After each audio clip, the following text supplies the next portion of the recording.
Welcome to the Fasting Podcast, Wow, Wellness and Optimal Weight. I'm your host, Julie Phillips, certified natural health professional for 2 decades. This is episode 95, Microbiome, Key to Weight Loss. Recently, a trusted friend from a decade in the wellness industry showed me a picture of a young lady who had, on day 1, a very big belly and hanging over fat on her back.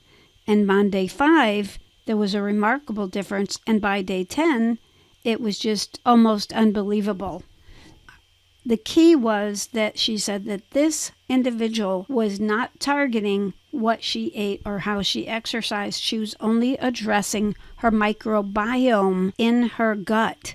And that was the key to why she was achieving success and dumping the toxin-laden fat. So the microbiome comes from the Greek word micro meaning small, and the word bios means life, and the word biome means habitat for living things. And it was first used in 1952 by J.L. Moore, M-O-H-R, in the Scientific Monthly to mean the organisms or microorganisms found in a specific environment. Now, much later, in 1988, the Whips and others called it a characteristic microbial community occupying a reasonably well-defined habitat which has distinct physiochemical properties. The term thus not only refers to the microorganisms involved, and we're talking friendly flora in our bodies that help be the good guys that put the bad guys under control, but it also encompasses their theater of activity. Most people refer to microbiome as our gut and so vital to overall health, immunity, and brain health, but we also have an oral microbiome in our mouth, and believe it or not, they estimate 300 to 700 different microbial species in our mouth. Isn't that amazing? Microbes populate the mouth, play an important role in functions like digestion, metabolism, blood pressure regulation, maintaining structure of our teeth. So what are good things for the oral microbiome? Good oral hygiene, keep those teeth clean, flossed, healthy diet, consuming probiotics in a nice variety and a large number of probiotics are wonderful for our bodies, the gut as well as the oral cavity. So the gut microbiome is crucial for strong immunity. A major source of immune strength is with the friendly flora. And very important in digestion and assimilation, the friendly flora and microbiome are ultra important there, as well as hormonal balance and brain function, to name a few. Trillions of microbes affect nearly all our bodily functions, and some research believe that about 90% of all diseases can be linked back in some way to gut health and the microbiome.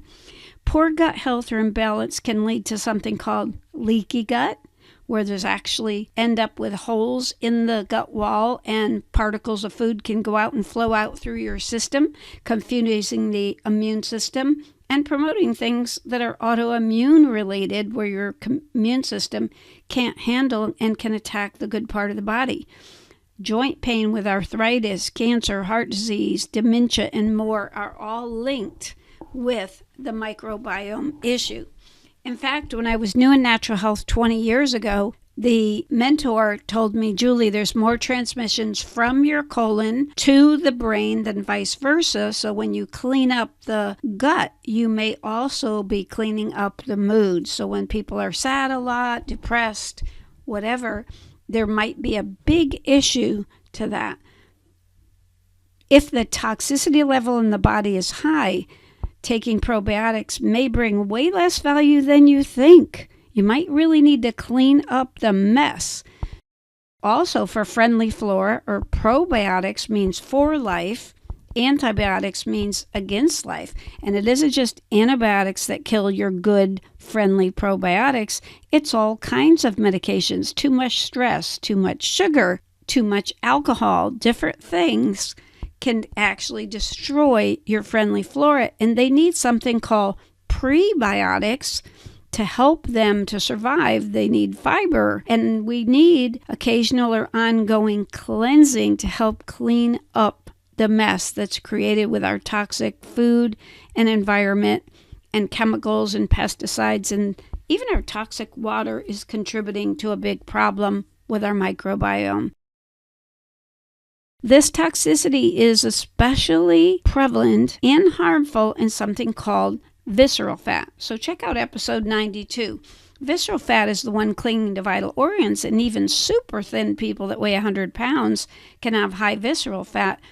People that are noticeably chunky and fat is what they're typically calling subcutaneous or under the surface of the skin fat.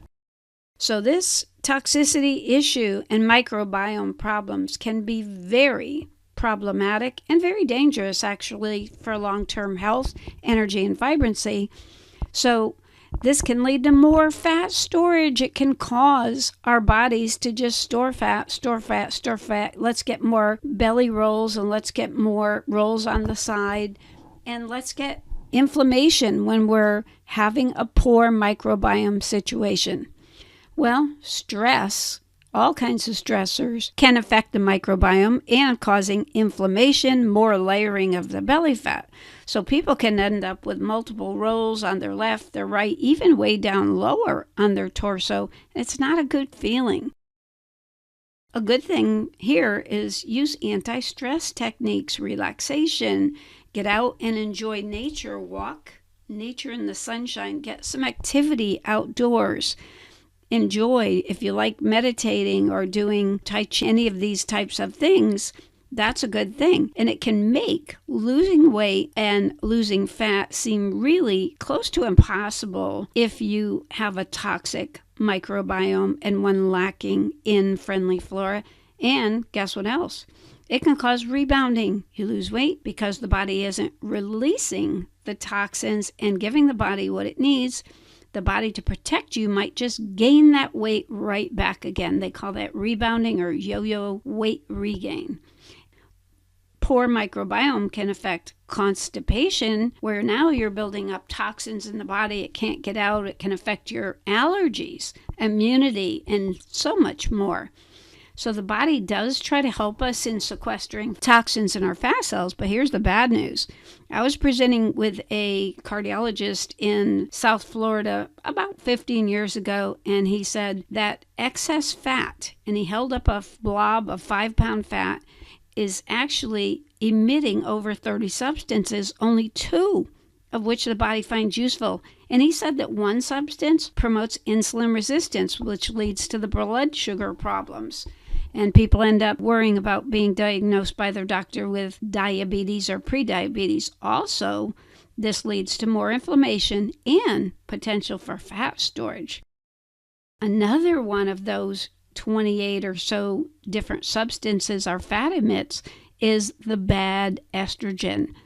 Again, more inflammation, and believe it or not, can signal growth of things like tumors. So, some people drop weight without losing the toxicity, without nurturing their microbiome and paying attention to the friendly flora, the fiber that they need, and the situation they need to detox. So they tend to gain it right back again. That's like the norm to yo-yo. We need a super clean diet and lifestyle, including the positive mind-body-spirit connection, plentiful pure water, and please stay away from those little plastic bottled waters. We have an episode on that. Plenty of friendly flora. I was told by a guru in probiotics when I was brand new in natural health 2 decades ago that if you were super healthy, you might have as much as 3 to 5 pounds of friendly flora in your body. And you know that weighs almost nothing because one little bottle can hold billions. So, and then you need to detox. So here's what just happened to me. And as I'm recording this, this happened just within the week. I've just been challenged to a European program that just came into the USA, and we're in second half of February 2021, and I've been challenged to do this program, and it is targeting toxicity, friendly flora, and supporting fiber and cleansing impeccable spirulina. It's not grown outdoors, it's grown indoors. And it is what this picture of the girl with her giant belly and fat rolls transformed in 10 days. So I'm going to see what I can accomplish in 10 days. And this says that there was a clinical study, I think 8 years ago, that there was 1 pound of fat per day possible using this approach where you didn't have to change what you ate and your exercise. But I haven't seen that study myself, so I'm not going to endorse it until I see it. I'll validate that. I'll execute the plan. And anyone wanting to hear the results, contact me, Julie, at jpwowprograms.com. Please refer others to the podcast, and remember, stay positive, focused, and determined, because where the mind goes, energy flows.